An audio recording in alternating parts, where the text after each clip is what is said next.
Hello dear viewers, myself Nasir and you're watching Mr. Zali's YouTube channel. Today we are going to discuss about fish diet preparation. कि आज हम तफसीलन देखेंगे कि अगर आप fishes को कल्चर करना चाहते हैं एट होम तो आप किस तरह उनकी डाइट प्रिपेयर कर सकते हैं। तो फ़िश डाइट फीड वो मटेरियल होता है जिसके ऊपर जो फ़िश जो फीड करती है, जिसको खाती है, सर्वाइवल के लिए जो है खाना पीना उसके ज़िंदा रहने के लिए ज़रूरी है। तो डिफरेंट तरह की जो फीड्स हैं वो प्रिपेयर की जाती हैं, मॉइस्ट भी और ड्राई भी। अब फीड प्रिपरेशन एक बहुत ही कम्प्लेक्स प्रोसेस है। सबसे पहले तो ये होता है कि जो आप फ़िश कल्चर करना चाहते हैं, आप उस फ़िश को सिलेक्ट करते हैं कि किस नेचर क्या है, हर्बीवोर है, ओमनीवोर है, कार्निवोर है। तो डाइट फार्मूलेशन से क्या मुराद है कि हम क्वांटिटी देखते हैं कि किस इंग्रेडिएंट की फ़ीड के अंदर ज़्यादा ज़रूरत है फ़िश को। कार्बोहाइड्रेट की ज़्यादा है, लिपिड्स की ज़्यादा है, प्रोटीन की ज़्यादा है। तो उसके लाइफ स्टेज के हिसाब से हम उसके उस न्यूट्रिएंट को और फीड को सिलेक्ट करते हैं। छोटी फ़िशेस फीड ज़्यादा खाती हैं क्योंकि उनके अंदर ग्रोथ का प्रोसेस जो है वो डेवलपमेंट का प्रोसेस ज़्यादा फास्ट हो रहा होता है। उनके अंदर बोन्स डेवलपमेंट हो रही होती हैं, मीट बन रहा होता है, तो उनको फीड ज़्यादा चाहिए होती है और बिल्कुल फाइन पीसेस की फॉर्म में चाहिए होती है क्योंकि उनके माउथ का जो साइज़ है बहुत ज़्यादा स्मॉल होता है। उसके बाद अगर हम बात करें तो कम्बिनेशन इंग्रेडिएंट्स का, ऐसे इंग्रेडिएंट्स सेलेक्ट किए जाते हैं जिनके अंदर जो है वो एसेंशियल न्यूट्रिएंट्स जो ऑप्टिमम वैल्यू है उस तक होना, ज़रूरत से ज़्यादा होना, ज़रूरत से कम हो। एक्यूरेट और बैलेंस डाइट की सिलेक्शन जो है, प्रेपरेशन बहुत ज़्यादा मायने रखती है।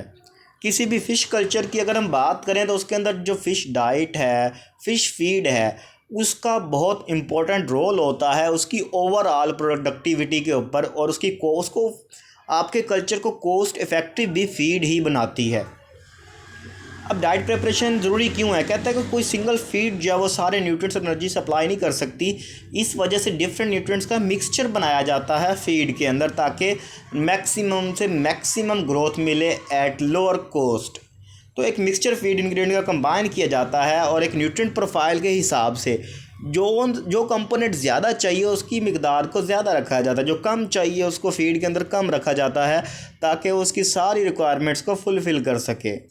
अब ऑब्जेक्टिव्स क्या होते हैं डाइट प्रेपरेशन के, कि किस लिए बनाते हैं, किन चीज़ों को मद्देनज़र रख के बनाई जाती है डाइट, जो किस तरह जो है फीड बनाई जाती है, किन अवामिल को जानना ज़रूरी होता है। हमने सबसे पहले वो देखना है कि कौन सा न्यूट्रिएंट जो है वो फ़िश की ग्रोथ के लिए ज़रूरी है, उसकी सिलेक्शन कर ली। उसके बाद हमने उसको जो है फीड में ऐड करना है ताकि क्या हो सके, अगर हम पार्टिकुलर जो उसको चाहिए अगर वही न्यूट्रिएंट देंगे फीड के अंदर तो उससे हमारी कॉस्ट भी कम हो जाएगी। अगर हम ऐसे ही फीड डालते रहेंगे, फ़िश इसको खाएगी ही नहीं, उसको कंज्यूम ही नहीं करेगी, लाइक ही नहीं करेगी, तो किस तरह वो उसको जो कॉस्ट इफ़ेक्टिव हम बनाएंगे कि हम उसकी नेचर और उसकी जो न्यूट्रिएंट की डेफिशिएंसी है सिर्फ उसी को फुलफ़िल करवाएंगे। और हम यूज़ करेंगे ऐसे इंग्रेडिएंट जिनसे हमें जो है वो इजीली एनर्जी और अवेलेबल हो और जल्दी से जल्दी उसको फ़िशेस यूटिलाइज़ भी कर सकें, उनको अवेलेबल भी हो न्यूट्रिएंट्स। ये ना हो कि हम फीड दे दें और वो उनसे न्यूट्रिएंट्स एक्सट्रैक्ट करने में काफ़ी टाइम लग जाए उनको। ये भी हमारे लिए जो कॉस्ट इफ़ेक्टिव नहीं होगा। फिर किन चीज़ों का इल्म आपको होना ज़रूरी है फ़िश फीड प्रेपरेशन से पहले या फ़िश डाइट प्रेपरेशन से पहले, कि न्यूट्रिशन वैल्यू क्या है जो स्पीशी को चाहिए, कितनी अमाउंट में क्या क्या चाहिए, वो आपको पता होना ज़रूरी है। उसके लिए आप एक चार्ट मिलता है, वो चार्ट बना सकते हैं कि कौन सा कंपोनेंट कितनी अमाउंट में देना है हमने। न्यूट्रिशन वैल्यूज़ हर इंग्रेडिएंट का फूड मिक्सचर के अंदर आपको उसकी भी पता होना चाहिए कि कितने ग्राम लेंगे तो हमें कितनी जो है वो एनर्जी देगा वो, और उन न्यूट्रिएंट्स की केमिस्ट्री और उनके सब न्यूट्रिएंट्स की केमिस्ट्री भी आपको पता होना चाहिए कि क्या क्या रिएक्शन या इनकी एंड प्रोडक्ट्स बाय प्रोडक्ट्स ज़्यादा ख़तरनाक तो नहीं है, ये भी आपने देखना होता है।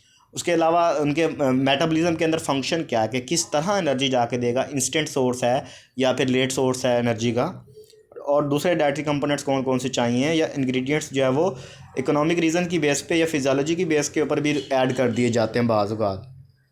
इन चीज़ों का इल्म होना आपको डाइट प्रिपरेशन से पहले बहुत ज़्यादा ज़रूरी है। इसके अलावा आप डाइट प्रिपेयर नहीं कर सकते। उसके अलावा कॉस्ट इफ़ेक्टिव डाइट बनाने के लिए आपको देखना है कि जो इंग्रेडिएंट्स हैं वो कॉस्ट उनकी कम से कम हो, कि ये ना हो कि आप जो है वो आपके स्टॉक से या आपके कल्चर से ज़्यादा रेट आपका फीड का हुआ पड़ा हो। एट द एंड आप एस्टिमेट करें तो पता लगे ये क्या हो गया कि आपने तो इतने ज़्यादा उसके ऊपर एक्सपेंसेस कर दिए, आपने डाइट को इतनी महंगी डाइट ख़रीद ली, इंग्रेडिएंट्स डाल दिए, लेकिन आपको उतनी बचत नहीं हुई। उल्टा आप जो खसारे में चले जाएंगे। उसके अलावा न्यूट्रिएंट कंसंट्रेशन भी देखनी फीड स्टफ़ के अंदर, कि फीड स्टफ़ के अंदर रिक्वायर्ड कंसंट्रेशन है भी उन न्यूट्रिएंट्स की या नहीं है जितनी फ़िश को चाहिए। और टेबल आपने लाजमी तौर पे जो बनाना है न्यूट्रिएंट रिक्वायरमेंट्स का, कि किस फ़िश को कितने न्यूट्रिएंट चाहिए, हर्बीवोर को, ओमनीवोर को, कार्निवोर को, उनकी टाइप की बेस के ऊपर, रिक्वायरमेंट की बेस के ऊपर। और न्यूट्रिशनल और नॉन न्यूट्रिशनल रिस्ट्रिक्शंस भी आपने देखनी है कि क्या ये न्यूट्रिएंट आगे जाके फ़िश के लिए अवेलेबल भी होगा, ये ना हो कि हम उसको ऐड कर दें अपनी डाइट के अंदर और फ़िश उसको जो है वो यूटिलाइज़ ही ना कर पाए। प्रोसीजर क्या होता है डाइट प्रिपरेशन का, किस तरह बनाते हैं फ़िश डाइट? जो मॉडर्न फीड मिल के अंदर बनाई जाती हैं, फ्लोटिंग या सिंकिंग दोनों तरह की फ़ीड बना सकते हैं। होल ग्रेन्स जो होते हैं उनको हैमर मिल के अंदर डाला जाता है प्रायर बैचिंग से पहले, ताकि उनको हैमर मिल क्या करती है, उनको पीसती है, ग्राइंड करती है। ये आगे आपको डायग्राम में दिखाऊंगा मैं किस तरह ये सारा प्रोसेस होता है। तो कहते हैं रीग्राइंडिंग के बाद जो बैच करने के बाद उसको वे करते हैं, मिक्स करते हैं, फिर उसको रीग्राउंड करते हैं, फिर उसको जो है पीसते हैं उसके अंदर, मशीन के अंदर। तो रीग्राइंडिंग के बाद मिक्स फूड्स को क्या करते हैं, स्टीम पैलेट कर देते हैं, या फिर उनको जो है वो फ़ैट कोटेड कर देते हैं, एक्सट्रूडेड बना देते हैं। फ़ैट बाज़ का क्या होता है कि अगर हमने फ़िश के अंदर टेस्ट लाना है ज़्यादा से ज़्यादा, तो हम क्या करते हैं उसके ऊपर फ़ैट को स्प्रे कर देते हैं। अब रिसीविंग स्टोरेज क्या होता है कि जो आपने इंग्रेडिएंट्स मंगवाए हैं वो या तो रेल या ट्रक के ज़रिए आएंगे, ट्रेन या ट्रक के ज़रिए। उसके बाद उनको रिसीव करने के बाद आपने उनको स्टोर करना होता है स्टोरेज हाउसेस के अंदर। तो जब चाहिए होते हैं उनको कन्वेयर के ज़रिए जो है वो कन्वेयर स्क्रू होते हैं जिनकी मदद से वो बेल्ट, उनकी मदद से वहाँ से बैग्स वगैरह थैले जो घूम के आते हैं सीधे मशीन के अंदर। मशीन के अंदर फिर से उसकी जो फीड प्रिपरेशन का जो अमल है वो चालू हो जाता है। तो ग्राइंडिंग, बैचिंग और मिक्सिंग के अंदर क्या होता है, तो नंबर 7 स्क्रीन सबसे बड़ी स्क्रीन होती है ये।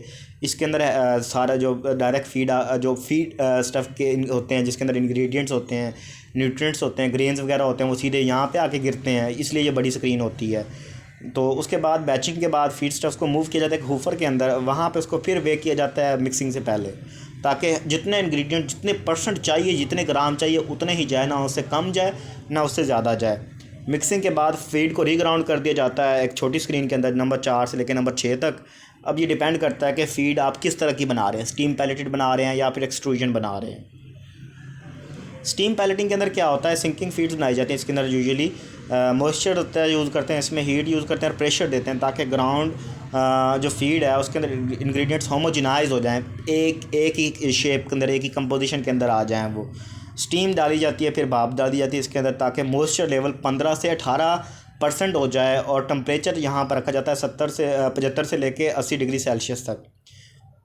उसके बाद स्टीम क्या करती है कि ये फिक्स कर देती है पैलेट्स के अंदर स्टार्च को, ताकि वो उसके साथ अटैच रहे। चाहे हम उसको फीड को पानी में डाल भी दें, नीचे चले भी जाएँ, तो स्टार्च वहाँ से अलहदा ना हो जाए, कहीं उससे निकल ना जाए। उसके बाद होल ग्रेन्स को क्या किया जाता है, नंबर 7 स्क्रीन से दोबारा गुजारा जाता है, फिर उनकी बैचिंग और मिक्सिंग की जाती है। और जो गर्म होता है मैश, उसको फिर पैलेट डाई के अंदर डाला जाता है। पैलेट डाई से जो फीड निकलती है वो थोड़ा बहुत उसके अंदर मॉइस्चर कम हो जाता है वेपराइजेशन की मदद से। तो कहता है कि जो स्टीम पैलेटेड फीड्स होती हैं वो कम एक्सपेंसिव होती हैं, क्योंकि एक्सट्रूडेड फीड के अंदर जो है वो ज़्यादा टाइम लगता है, ज़्यादा एनर्जी कंज्यूम होती है उनके प्रिपरेशन के अंदर। एक्सट्रूजन कुकिंग प्रोसेस भी इसके अंदर आ जाता है मज़ीद। इसके अंदर भी पिछला प्रोसेस सेम होता है, वेइंग, ग्राउंडिंग, उसके बाद उसका मिक्सचर करना, उसको मिल्क, मॉडर्न फीड मिल के अंदर डालना, सारा प्रोसेस सेम होता है। लेकिन इसके अंदर एक्सट्रूडेड बैरल वगैरह आ जाते हैं, जहाँ पे एक चीज़ का ऐड होता है वो होता है फ्रिक्शन। रगड़ लगा के उसको बिल्कुल जो है वो असल में इसमें फ्लोटिंग फीड ज़्यादा प्रिपेयर की जाती हैं, ताकि कुक भी इसीलिए करते हैं कि उसके अंदर से सारा मॉइस्चर निकल जाए और वो सरफेस पे फ्लोट करती रहे।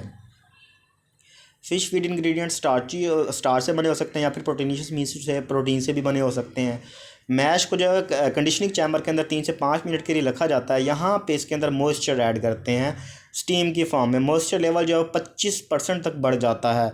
तो इस पीरियड के अंदर मैश को फिर पकाया जाता है, जो सारा मिक्सचर बनता है, वेट करने के बाद, ग्राउंड करने के बाद, मॉइस्चर ऐड करने के बाद, फिर मैश को जो है वो बैरल के अंदर मूव करते हैं रोटेटिंग स्क्रू की मदद से। यहाँ पे इसको डाई के ऊपर से गुजारते हैं, तो जो 18 to 20% मॉइस्चर होता है वो जो इसके अंदर से जो रह जाता है, बाकी 25% में से लोअर हो जाता है। राउंड अबाउट 18% तक ही रह जाता है एट द एंड, ताकि उसके अंदर से जो है वो कुछ वेपराइजेशन की मदद से वाटर रिमूव हो जाएगा। बाकी जो रह जाता है फिर उसको हम क्या कर लेते हैं, उसको जो है वो हीट अप कर लेते हैं, थोड़ा सा कुकिंग कर लेते हैं उसकी। और लास्ट आता है ड्राइंग और कूलिंग। इस प्रोसेस के अंदर कि हमारे पास जो मॉइस्चर होता है वो जब कुछ तो एवापोरेशन से उड़ जाता है, बाकी जो रह जाता है मॉइस्चर लेवल तकरीबन 10%, उसको जो हम हीट वगैरह उसको रिमूव करने की ज़रूरत नहीं पड़ती है। वो ऑटोमेटिकली जो पड़ा पड़ा जो मटेरियल होता है धूप में रख देते हैं उसको, जिससे जो वेपराइजेशन का रेट है वो हाई हो जाता है और फीड जो है वो ड्राई फॉर्म में आ जाती है ऑलमोस्ट। तो एक्सट्रूडेड रिक्वायर एडिशनल ड्राइंग, उसको मज़ीद हमें ड्राई करना पड़ता है क्योंकि उसके अंदर जो हमारे पास वाटर कंटेंट ज़्यादा होता है।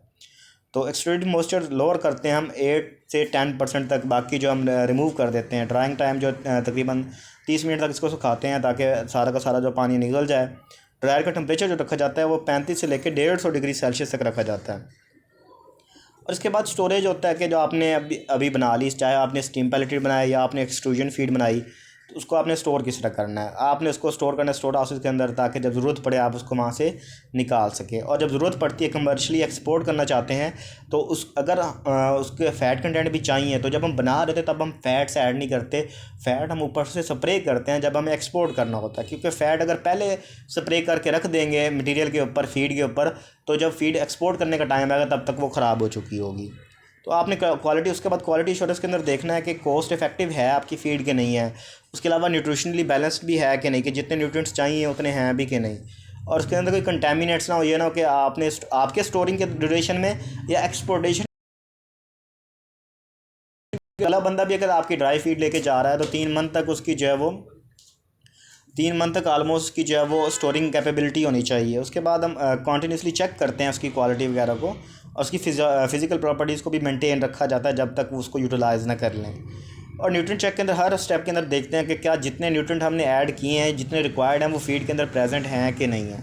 और अगर नहीं है तो इसका मतलब है कि आपकी फीड जो है वो सही मायनों में तैयार नहीं हुई।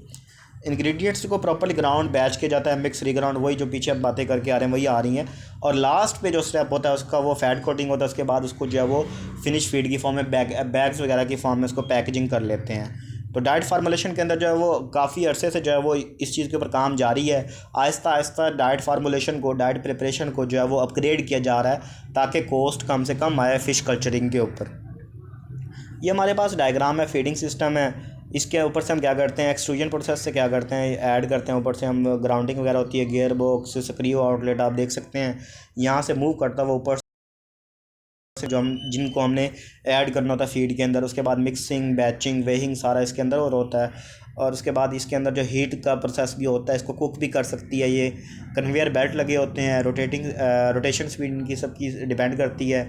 मोटर कॉन्टीन्यूसली इसको मूव करिए, तो जिस तरह चक्की के अंदर पिस के आता है आटा, इसी तरह फीड के सारे इंग्रेडिएंट्स पिस के जो आते हैं। उसके बाद उनके अंदर हम मॉइस्चर वगैरह भी ऐड कर लेते हैं, और अगर ड्राई पैलेट्स निकालें तो ड्राई पैलेट्स भी निकाल सकते हैं। तो ये पूरा जो है आपके पास ये सिस्टम है जिसकी मदद से आप एक मॉडर्न फीड मिल आप देख सकते हैं डायग्राम में, जिसकी मदद से जो है कमर्शियली फ़ीड प्रिपेयर की जाती है फ़िशेज़ की। तो ये था आज का topic. Hope so you have enjoyed. We will meet you in the next video. Till then, peace out.